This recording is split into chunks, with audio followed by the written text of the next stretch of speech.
Déclare encore. Saint-Esprit.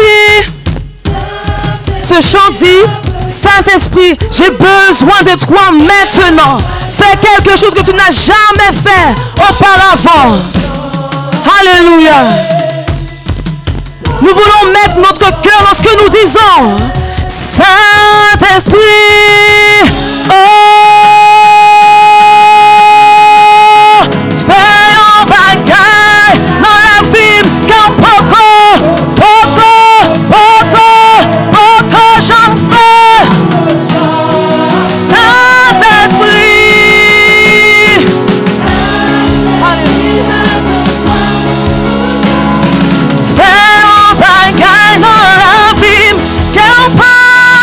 J'en fais.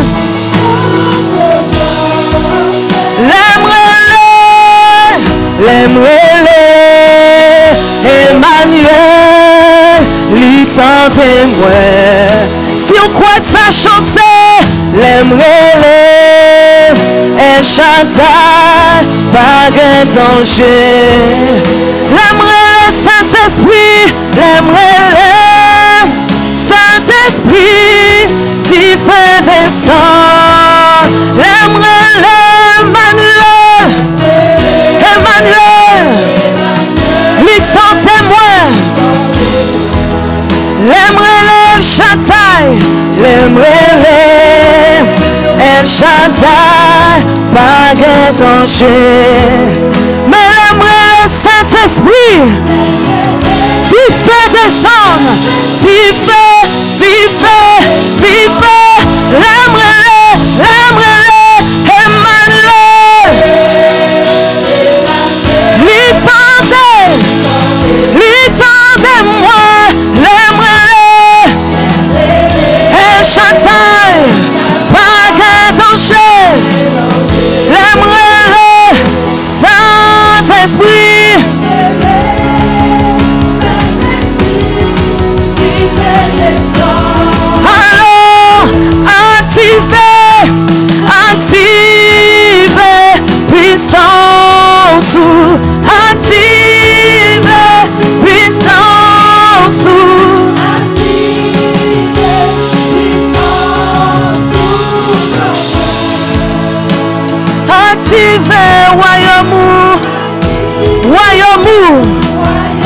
Activez Royaume. Alléluia. Activez Royaume. C'est pour t'y faire. C'est pour t'y faire. T'y faire de ça les m'a prié. C'est pour te courir. C'est pour malade guérir les mêmes levés. C'est pour t'y faire.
Rendre gloire à nouveau encore ce matin à Dieu qui est bon, à Dieu qui est fidèle.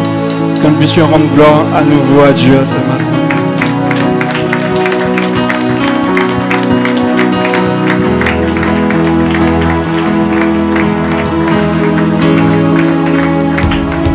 Merci l'équipe de louange. Bonjour à tous. Dieu vous fait du bien. Dieu vous a donné la santé, la victoire.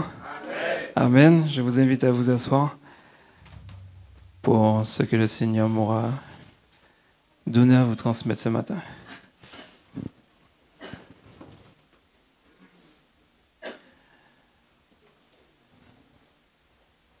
Alors ce matin, les pasteurs ont tenu à ce que, au lamentin, en tout cas, le message qui soit porte sur la foi des conquérants, si je ne me trompe pas.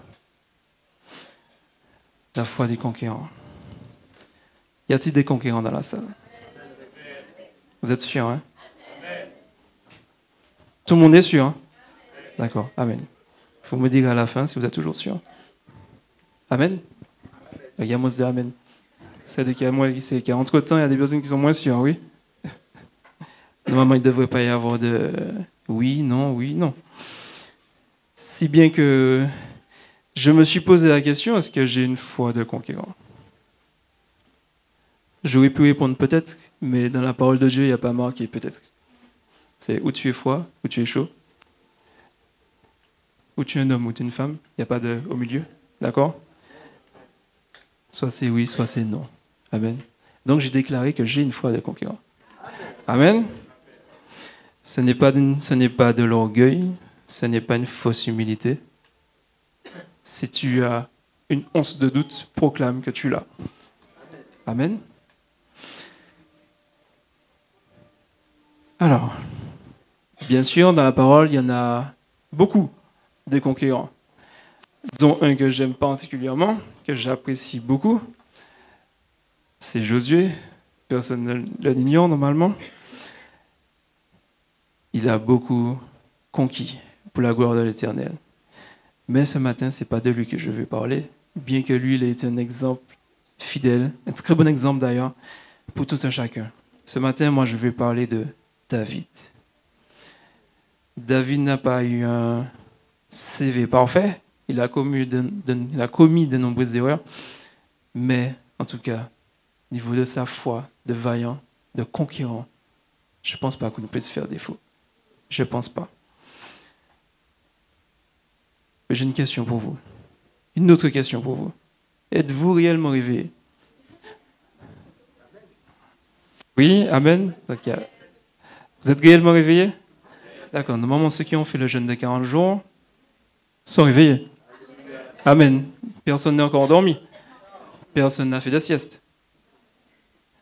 Tout le monde est passé sous les effets de bonne année ceci, bonne année cela, je souhaite ceci pour toi, je souhaite cela pour toi. Oui? Là, on est dans le vrai, là. On est dans le concret. La phase émotive est passée, on retourne sur la phase... Il faut vraiment travailler, là. Amen. Tout le monde est réveillé? Amen, d'accord. Dans la parole, un conquérant... Enfin, dans la parole, excusez-moi. Ça, c'est pas la parole. Hein. Ça, c'est Internet. Internet, un conquérant, c'est une personne faisant des conquêtes par les armes. Amen. Dans le monde, nous voyons beaucoup de personnes qui ont justement réussi, ceci, cela. Je ne vais pas m'attarder. Ici, on est à l'église, donc je vais parler côté spirituel, côté ce qui nous intéresse principalement. D'accord? Je ne serai pas, pour vous dire, très éloquent, très long ce matin, mais je crois que ce que l'Éternel m'a donné à transmettre ce matin, c'est un rappel de ce que les pasteurs redisent, disent et redisent encore au lamentin. Je ne vais rien vous apporter de nouveau, mais je vais je vais juste venir affermir vos voix. Que ce qui a déjà été semé soit renforcé pour une bonne croissance. D'accord? Je n'apporte rien de nouveau là ce matin. Vous allez comprendre. Premièrement, donc j'ai dit qu'on va parler de David. On va lire justement. Nous allons lire justement l'histoire de David. Un bon chapitre, une bonne lecture. Amen. Qu'est-ce qui aime la parole de Dieu? Donc on va lire ce matin. Un très bon chapitre que je vais bien retrouver.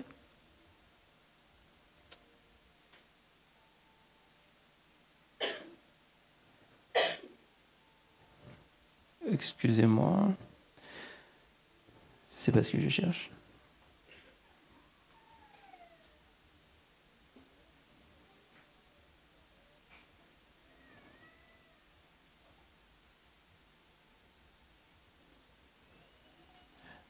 Excusez-moi.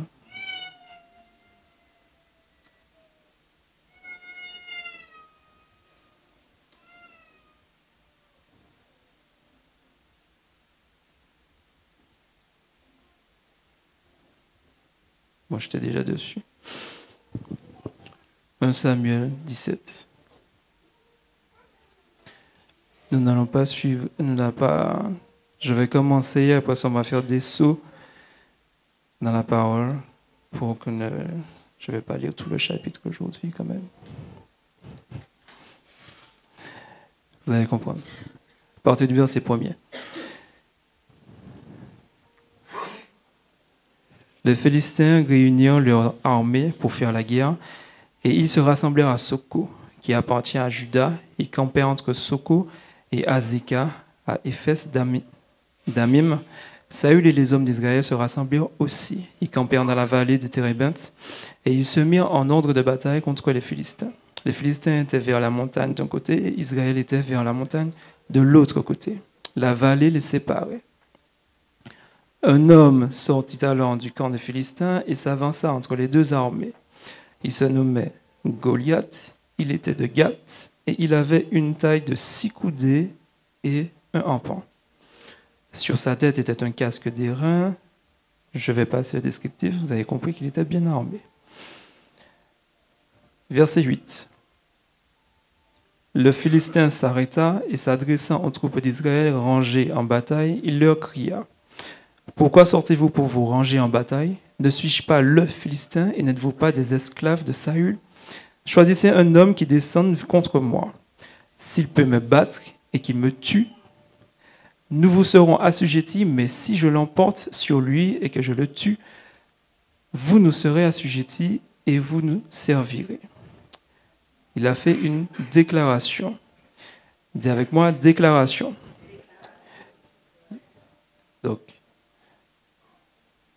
sa déclaration, si effectivement était effective pour lui, allait se réaliser. Amen. Ne croyez pas que parce que quelqu'un n'est pas enfant de Dieu, que s'il utilise les principes de Dieu, si un chrétien est face à lui, forcément Dieu risque de se ranger contre lui. Avec lui, pardon. Si quelqu'un dans le monde pardonne, pardonne et pardonne, un jour Dieu se présentera à lui. Il connaîtra ce qu'est la repentance, du coup, il sera repenti, il sera sauvé. Contrairement à un chrétien qui ne pardonne pas, il finira en enfer. On est d'accord? D'accord. Le Philistin dit encore: je jette en ce jour un défi à l'armée d'Israël. Donnez-moi un homme et nous nous battrons ensemble. Saül et tout Israël entendirent ces paroles du Philistin. Ils furent effrayés et saisis d'une grande crainte. Or, David était fils de cet Éphratien, de Bethléem, de Juda, nommé Isaïe, qui avait 8 fils et qui, du temps de Saül, était vieux, avancé en âge. Les 3 fils aînés d'Isaïe avaient suivi Saül à la guerre. Le premier-né de ces 3 fils qui étaient partis pour la guerre s'appelait Eliab, le second Abinadab et le troisième Shama. David était le plus jeune et lorsque les 3 aînés eurent suivi Saül, David s'en alla de chez Saül et revint à Bethléem pour faire paître les brebis de son père. Il ne pouvait pas aller à la guerre parce qu'il n'avait pas l'âge. Mais les aînés, oui. Les Philistins s'avançaient matin et soir et se présenta pendant 40 jours. Isaïe dit à David, son fils: prends pour tes frères cet épha de grains rôtis et 10 pains et cours au camp vers tes frères. Qui de nos jours, s'il y a une guerre, envoie son enfant au camp? Je trouvais ça fort, moi. J'ai déjà relu. Je me dis, mais quel papa fait ça? On envoie son fils sur un camp de bataille. Porte aussi ces 10 fromages au chef de leurs milliers. Tu verras si tes frères se portent bien et tu m'en donneras des nouvelles sûres. Ils sont avec Saül et tous les hommes d'Israël dans la vallée des Térébintes faisant la guerre aux Philistins. Je vais passer. On va sauter directement au verset 23. Tandis qu'il parlait avec eux, voici le Philistin de Gath nommé. Donc là, c'est là que David entend pour la première fois Goliath parler ou crier. Nommé Goliath, s'avançant entre les deux armées, hors des rangs des Philistins, il tint le même discours que précédemment. Et David les entendit. À la vue de cet homme, tous ceux d'Israël s'enfuirent devant lui et furent saisis d'une grande crainte. Chacun disait, « Avez-vous vu s'avancer cet homme? C'est pour jeter à Israël un défi qui s'est avancé. Si quelqu'un le tue, le roi le comblera de richesses, il lui donnera sa fille, et il affranchira la maison de son père en Israël. » David dit aux hommes qui se trouvaient auprès de lui, « Que fera-t-on à celui qui tuera ce Philistin et qui ôtera l'opprobre de dessus Israël? Qui est donc ce Philistin, cet incirconcis, pour insulter l'armée du Dieu vivant? » Le peuple, répétant les mêmes choses, lui dit, « C'est ainsi que l'on fera à celui qui le tuera. » Eliab, son frère aîné, qu'il avait entendu parler à ces hommes, fut enflammé de colère contre David et dit, « Pourquoi es-tu descendu et à qui as-tu laissé ce peu de brebis dans le désert? Je connais ton orgueil et la malice de ton cœur, c'est pour voir la bataille que tu es descendu. » David répondit, « Qu'ai-je donc fait? Ne puis-je pas parler ainsi? » Et il se détourna de lui pour s'adresser à un autre et fit les mêmes questions. Le peuple lui répondit comme la première fois.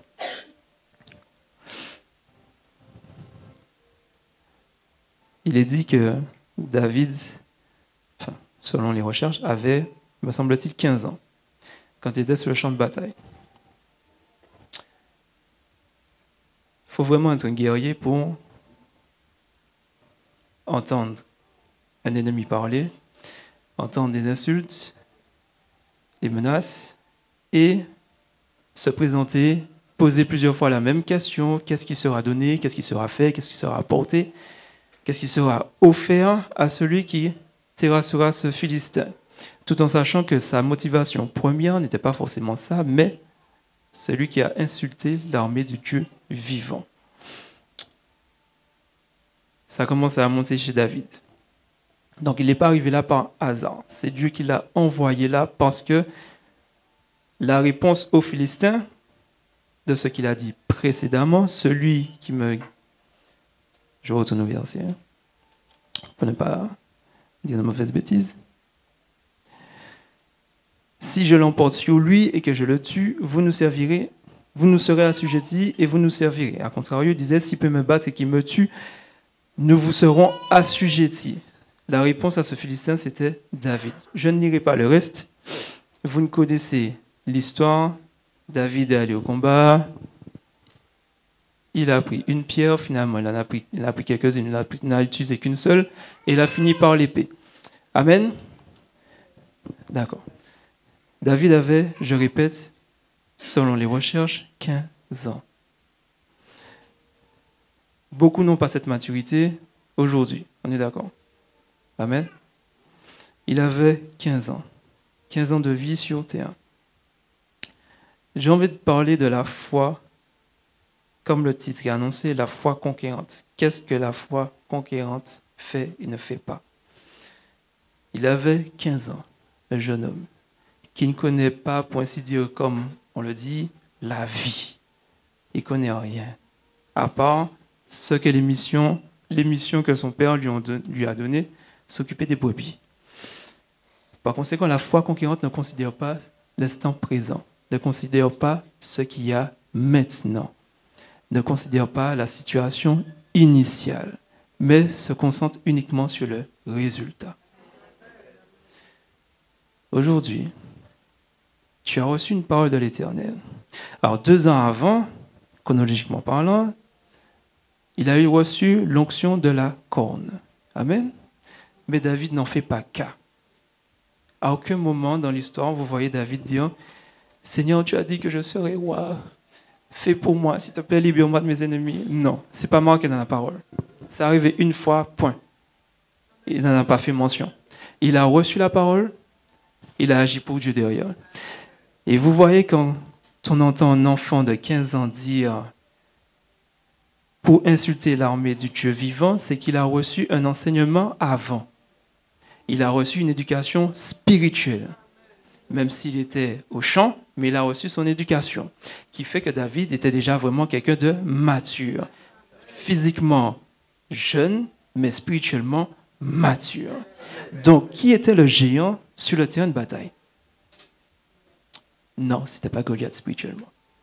C'était David. La montagne, c'était David, parce qu'il avait Dieu derrière lui. Une fois que tu as reçu la parole du Seigneur, tu ne considères pas le moment initial.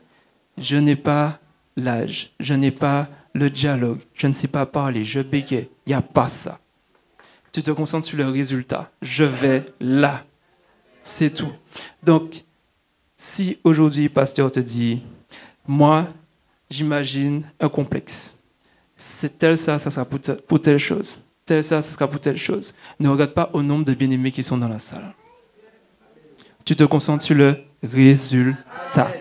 Peu importe le temps que ça prendra, tu regardes au résultat. Même si ce n'est pas de ton vivant, même si ce n'est pas de ton vivant, la parole, elle est semée. Tu regardes le résultat. Amen. Tu as un diagnostic médical. Tu ne pourras plus marcher. Tu ne pourras pas voir. Tu ne pourras plus parler comme avant. Mais c'est parce que l'Éternel t'a dit. Un prophète t'a parlé, un pasteur t'a parlé, tu as reçu la parole plusieurs fois. Tu retiens quoi? Le diagnostic ou la parole de Dieu? Tu regardes toujours à la parole de Dieu. Donc, peu importe, c'est vrai que c'est dur. C'est dur. Le temps passe. On est humain, les rides apparaissent. Le temps passe. C'est dur. Mais quand la parole est lancée, elle arrive. Amen. Elle arrive sûr et certainement.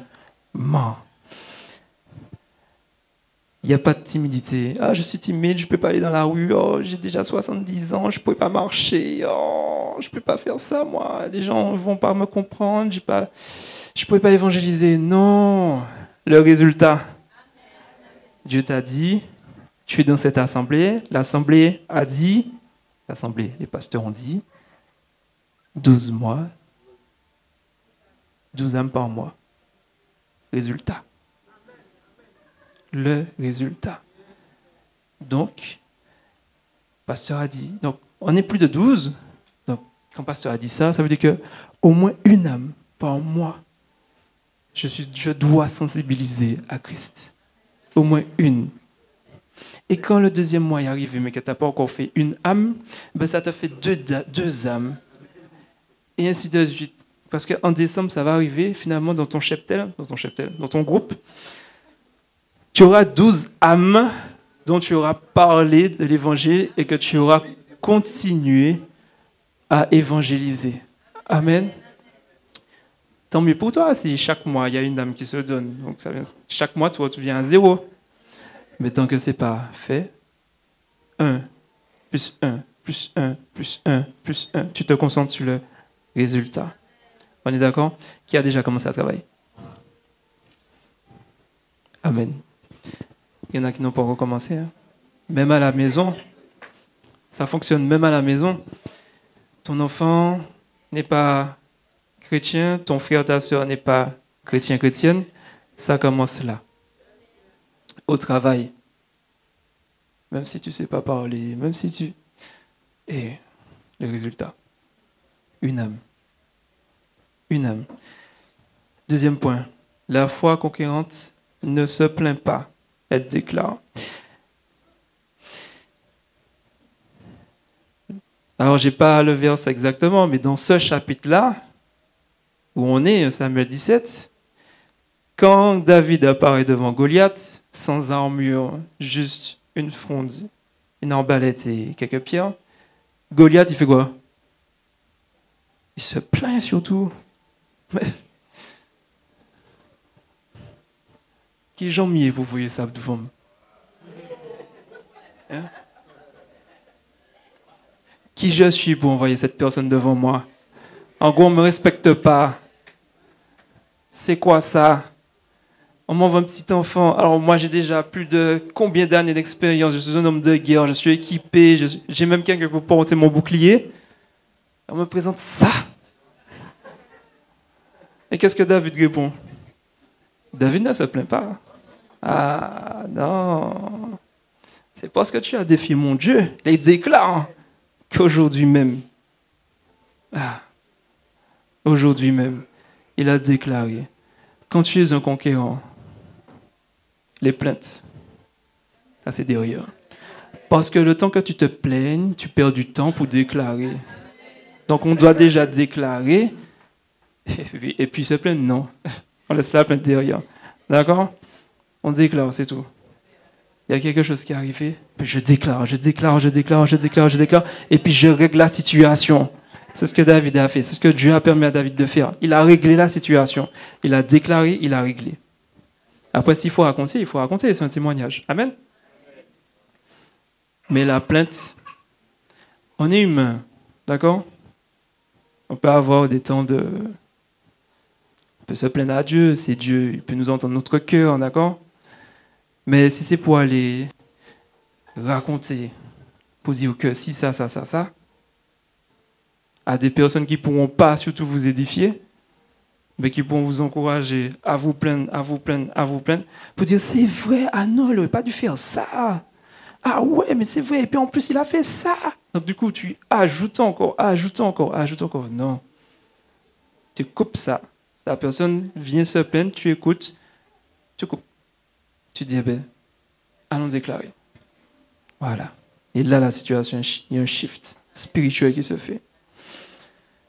La foi conquérante nous donne à obéir à la parole de Dieu. David, dans les chapitres suivants, a souvent demandé à Dieu, irai-je contre.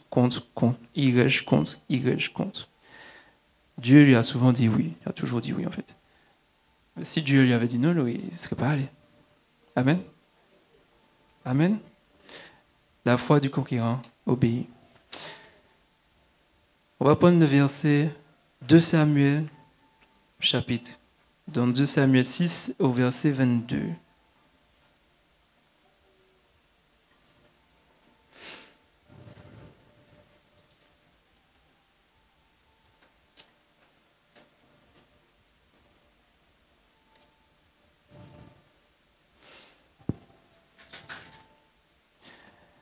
Verset 22. Donc, ce qui se passe, c'est que David...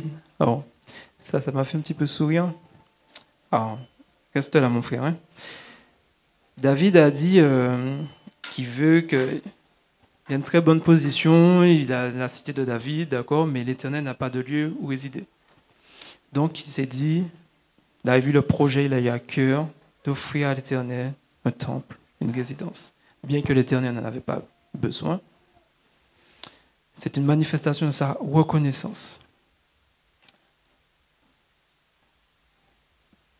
Et quand il a fait revenir, du coup, il parle de coffre, mais je crois que c'était l'arche. C'est l'arche, c'est la même chose.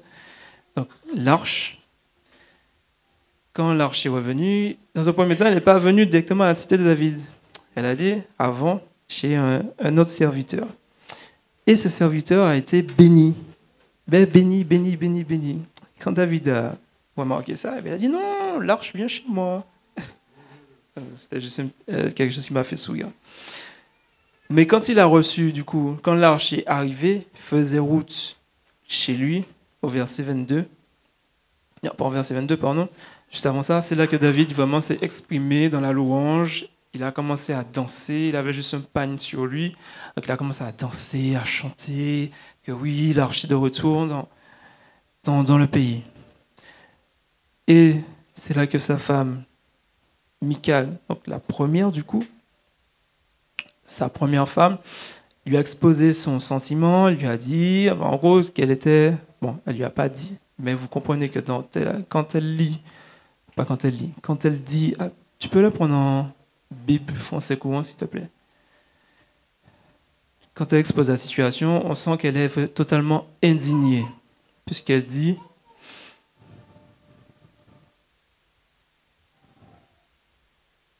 Excusez-moi, c'était sous mes yeux.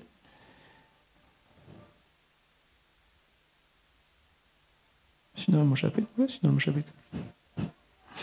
Elle dit, quel honneur aujourd'hui pour que le roi, donc au verset 20, quel honneur aujourd'hui pour que le roi d'Israël, sans s'être découvert aux yeux des servantes, de s'être découvert aux yeux des servantes et des serviteurs comme se découvrirait un homme de rien. Donc là, elle était indignée, elle le rabaisse.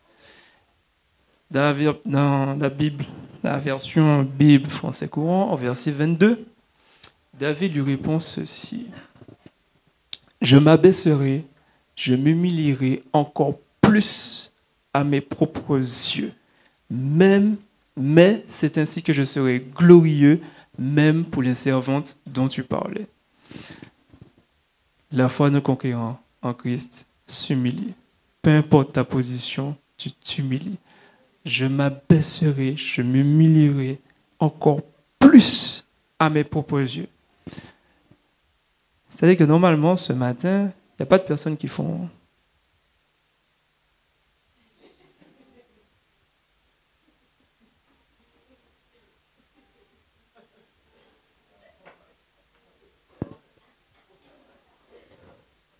Le conquérant,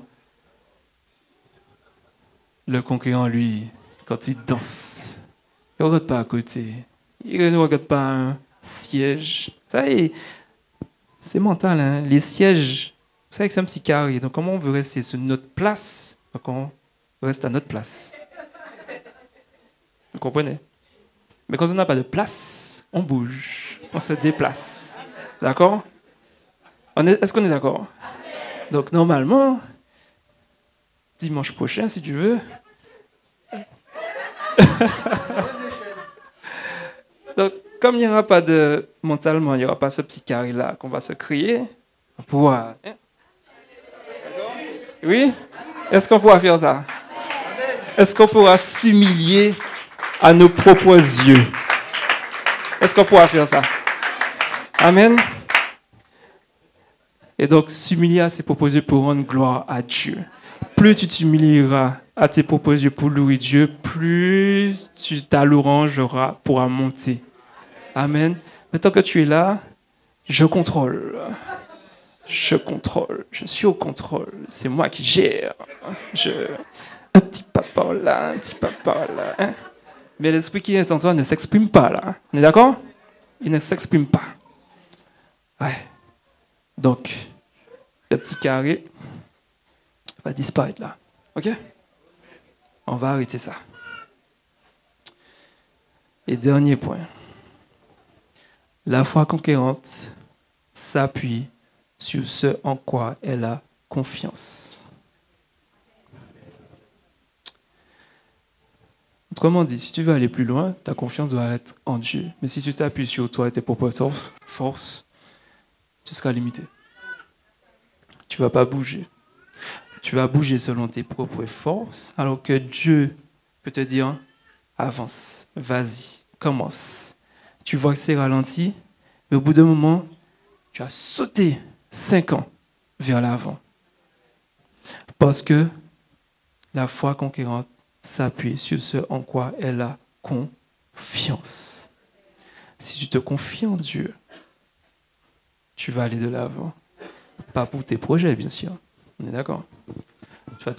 Tu vas aller vers l'avant pour Dieu, pour les projets qu'il aura placés, qui devront l'édifier, le servir. Amen. Est-ce qu'on est d'accord?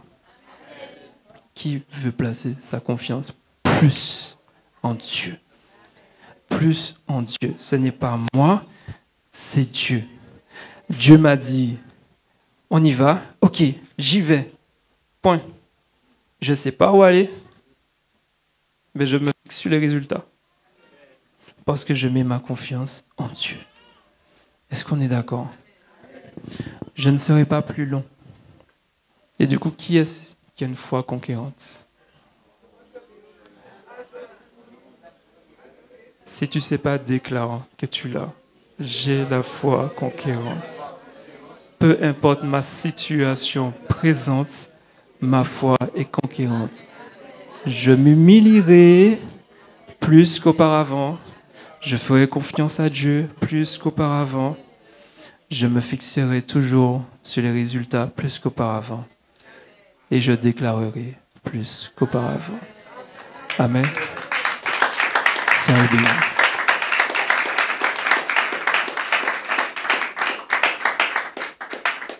Pasteur Lionel.